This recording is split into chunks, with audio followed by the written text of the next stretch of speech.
Je regardais dernièrement une vidéo de la femme de Wode Maya. Je sais pas si vous connaissez Wode Maya, c'est un grand youtubeur ghanéen euh, et qui s'est marié à une autre jeune youtubeuse, Miss Trodi.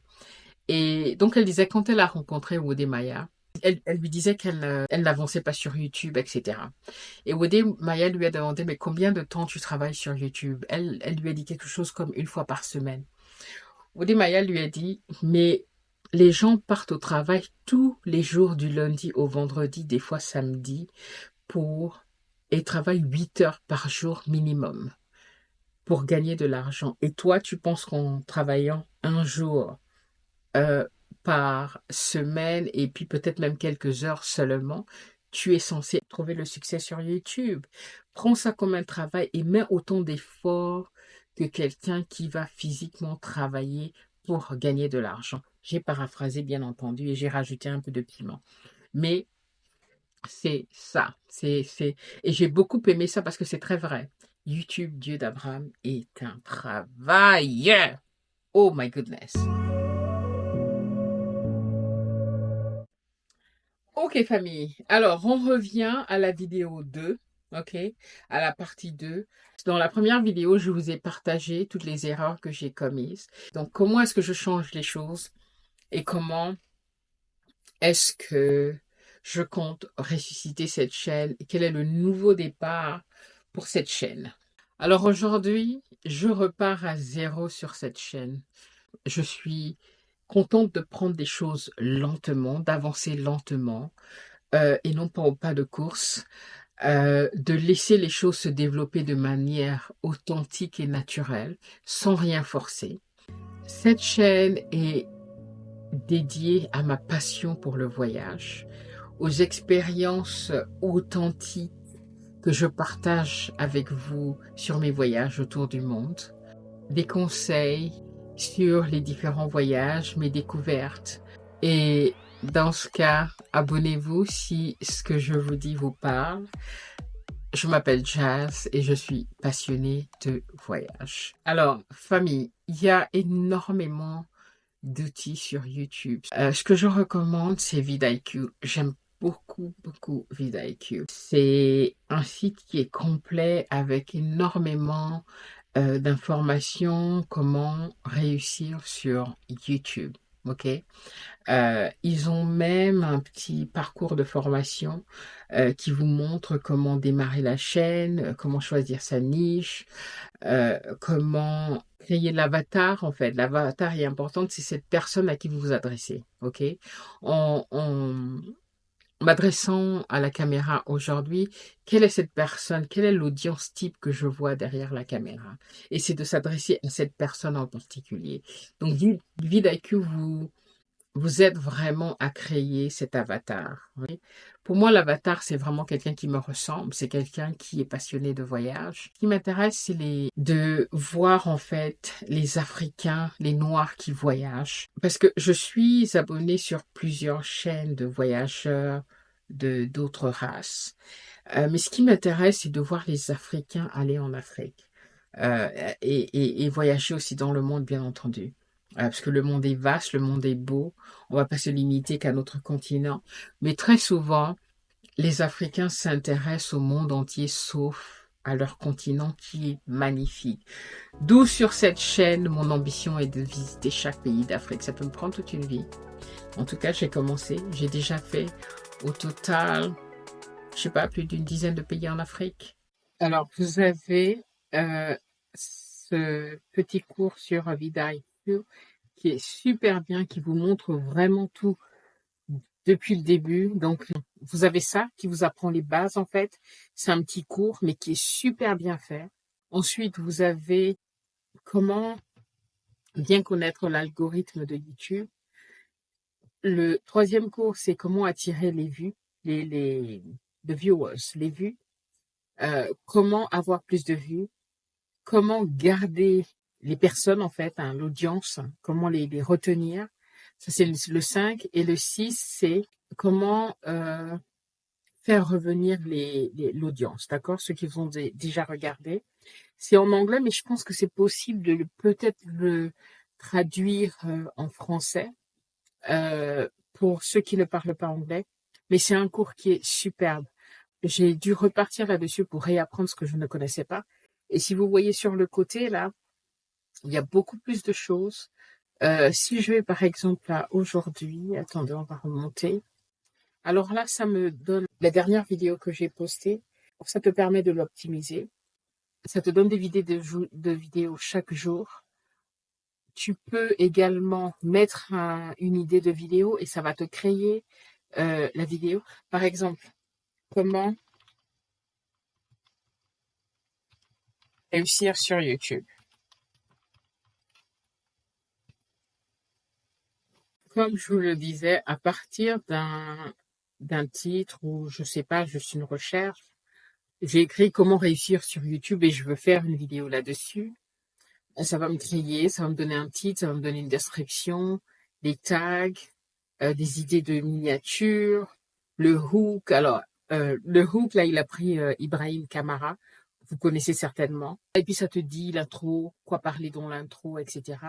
Et puis, tu peux lui dire de te créer le script à partir de tout ça. Et il te fait un script, il te fait même un audio, ok? Hey, guys, do you dream of becoming a successful YouTuber? Donc, il te fait même un audio, d'accord, que tu peux, je sais pas, moi, j'utilise jamais ça. Je prends ça juste comme guide parce que il faut que ce soit, tu peux pas le copier exactement comme il te l'a fait. Il faut que ce soit quelque chose qui te représente. Mais c'est vraiment un superbe outil. Et il y en a tellement. vidIQ, c'est un truc c'est vraiment quelque chose que je recommande. C'est super. C'est vraiment superbe. Il y a aussi TubeBuddy qui est vraiment très bien également. Il y a énormément de chaînes gratuites et de ressources gratuites pour vous apprendre à débuter sur YouTube. Prenez le temps de faire ce travail. C'est vraiment très important. Et s'il y a une chose que vous pouvez retenir, que vous devez retenir dans cette vidéo, c'est soyez authentique, soyez vous-même. N'essayez pas de créer une personnalité. J'espère que mon expérience vous servira, ok? Surtout, restez vous-même. Apprenez à connaître votre audience. Que vous ayez 5, 10 abonnés, regardez les messages de ces abonnés. Qu'est-ce qu'ils disent? D'accord? Qu'est-ce qui les intéresse? Et essayez de répondre le plus possible à une demande de votre audience type. Famille, sérieusement. C'est la clé du succès. Être soi-même, être authentique et créer avec passion. Si vous avez des commentaires, n'hésitez pas à les mettre en dessous de la vidéo. Si vous avez des questions, pareil, je pourrais faire une autre vidéo pour répondre à vos questions si vous en avez. Et au fait, si ce que je t'ai dit t'a intéressé, n'oublie pas de t'abonner, active la sonnette de notification pour ne rater aucun épisode sur mes aventures autour du monde. Je vais vous avouer quelque chose, j'ai perdu la vidéo que j'avais faite, la deuxième partie, ok? J'ai pu avoir qu'une partie, c'est celle que vous venez de voir. Et il y a une chose qu'il faut apprendre, hein. Ça je vous balance ça juste comme ça au milieu. Il faut savoir comment filmer juste l'essentiel, ce que je ne sais pas faire encore. Pour vous dire, ces deux vidéos, j'ai eu 2 heures euh, d'enregistrement. Parce que j'enregistre et je réenregistre et j'essaye encore, malheureusement, d'être parfaite dans les vidéos et de ne pas faire trop d'erreurs. C'est que je parle avec énormément d'erreurs. Donc, pour revenir au point le plus important que je n'arrête pas d'insister, parce que c'est vraiment important, soyez vous-même. Soyez vous-même. En général, je mets trop de temps à éditer. Pourquoi? Parce que j'ai trop d'enregistrements. Je fais beaucoup d'erreurs, donc j'essaye de les rectifier. Mais la vérité, c'est que si je faisais un live, je ferais des tonnes d'erreurs parce que c'est comme ça que je communique. C'est quelque chose que je dois accepter. Surtout que, parce que je vis dans un pays anglophone depuis plus de 20 ans, il y a beaucoup de mots, des fois je m'en mêle les pinceaux. Ok? Ça arrive. Mais c'est ok. C'est ça qui fait le charme et la personnalité de tout un chacun. Donc, restez vous-même. Et c'est vraiment une astuce vraiment importante, d'essayer de filmer l'essentiel. La chose la plus difficile aussi, en tant que youtubeur, c'est d'éditer les vidéos. Ça prend un temps fou. Alors, tout ce qu'on peut faire pour pouvoir réduire ce temps, on sait tous aujourd'hui qu'il est important d'avoir une niche. Essayez de définir c'est quoi votre niche. Trouvez une niche qui vous passionne quand même. Quelque chose que... Parce que YouTube, c'est l'endurance. Donc, si vous prenez un sujet qui ne vous passionne pas, vous allez vous ennuyer au bout d'un moment. Il faut parler de quelque chose que vous pouvez parler sur 10, 15, 20, 100, 1000 vidéos, ok? Et vous n'êtes pas... Et vous ne vous ennuyez pas du sujet. Moi, c'est le voyage. Je peux vous parler du voyage dans toutes les langues, ok? Parce que c'est quelque chose qui me passionne. Et puis, à côté de ça, je vous parlerai de ma vie de femme noire, etc., etc. Et puis d'autres sujets qui m'intéressent. Mais la niche principale, c'est autour du voyage. Maintenant, il n'est pas mauvais de temps en temps d'injecter des vidéos. C'est ce que je fais de toute façon. Il est important de aussi se faire plaisir, d'accord? Donc de faire des vidéos qui nous plaisent en même temps que la niche. Parce que la niche, peut-être pour moi, est le voyage, mais ma vie ne tourne pas juste autour du voyage, d'accord? Je vous ai parlé de développement personnel, je vous parlais de ma vie de femme, de ma vie de femme mariée, etc., etc. Donc tout ça, je peux avoir d'autres vidéos qui font partie, par exemple, comment on appelle ça, du lifestyle, ok? Sachant que la niche principale reste le voyage. Ce qui se passe, c'est que quand l'audience commence à vous connaître, quand vous créez votre petite communauté, euh, ils seront plus intéressés d'en savoir un peu plus sur vous. Imaginez quand vous avez des amis dans la vie, hein.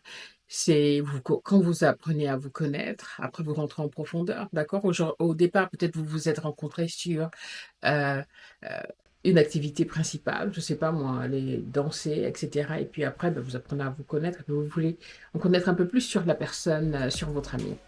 C'est un petit peu ça l'audience, ok? Au début, oui, peut-être qu'ils viennent pour euh, voir ce qu'il y a sur le voyage, mais au fur et à mesure qu'ils apprennent à vous connaître, ils veulent en savoir un peu plus sur vous. Donc, il n'y a rien de mal de rajouter d'autres vidéos sur d'autres thèmes qui vous intéressent également et de ne pas juste se concentrer et se bloquer sur un sujet. Il est vrai que pour réussir rapidement sur YouTube, c'est bien d'avoir une niche et de parler de la même chose tout le temps parce que l'algorithme sait très bien où vous placer.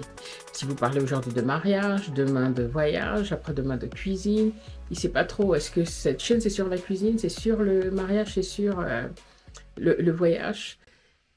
Personnellement, même en réapprenant les bases aujourd'hui, je sais que je ne suis pas quelqu'un qui puisse juste parler d'un seul sujet et vous parler par exemple que de voyage. Ça va m'ennuyer au bout d'un moment, même si j'adore le voyage. Pourquoi? Parce que on est multidimensionnel, on a beaucoup plus de choses dans nos vies, hein, et que si tu veux vraiment suivre la règle de YouTube qui est de parler d'un seul sujet et de se terrer dans ce sujet éternellement, si tu parles de cuisine, tu ne montres que la cuisine et tu peux pas parler d'autre chose, tu seras très vite un succès.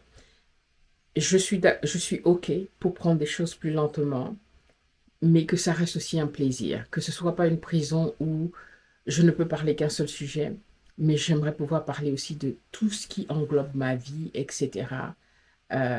Et être plus vrai à moi-même. Ok? En créant votre niche et en développant un style unique à vous, c'est-à-dire en restant vrai à vous-même, vous allez réussir à créer votre communauté. Vous réussirez à attirer un public ciblé et engagé. Donc une audience qui est la vôtre. Ok? Donc réfléchissez bien sur cette niche. Alors, il y a un point qui est extrêmement important, c'est d'écouter son audience. Donc de régulièrement regarder. Au début, je dirais répondez à tous les commentaires. Moi, je réponds à tous les commentaires. J'ai pas une grosse audience, j'ai pas beaucoup de gens qui regardent mes vidéos. Donc, j'ai la capacité de répondre à tous les messages. Et écoutez ce que l'audience dit. Il y a souvent des éléments de réponse. Et si ça, c'est votre audience type, elle vous dira ce qu'elle veut voir, ok, sur votre chaîne. Et si vous pouvez répondre à cette demande, ça aidera vraiment votre audience à être satisfaite des vidéos que vous créez. Donc, soyez à l'écoute de l'audience. Parce que c'est cette audience qui fait votre communauté et qui sont les personnes qui seront là pour vous à chaque fois que vous créez une vidéo. Interagir avec votre communauté est très importante. Ce que j'aimerais faire bientôt, c'est de commencer des lives sur ma chaîne. J'ai une série de vidéos que je compte lancer, mais j'aimerais créer une meilleure, comment dire, j'aimerais créer une meilleure connexion. J'aimerais créer une meilleure connexion avec mon audience, qui jusque-là peut-être ne me connaît pas encore très bien. Et c'est vraiment très important. Vous pouvez le faire aussi bien dans les commentaires. C'est impératif de le faire dans les commentaires. Surtout quand on commence, répondez à répondez à tous les commentaires. Prenez le temps de communiquer avec votre audience. C'est aussi leur montrer de l'attention qu'ils vous ont montré en venant regarder vos vidéos. Donc c'est très très important d'interagir avec son audience. Pour ma part, j'aimerais bien commencer les lives. Je ne sais pas quand encore, mais c'est quelque chose que je suis en train de projeter dans le futur pour vraiment créer une communauté beaucoup plus proche.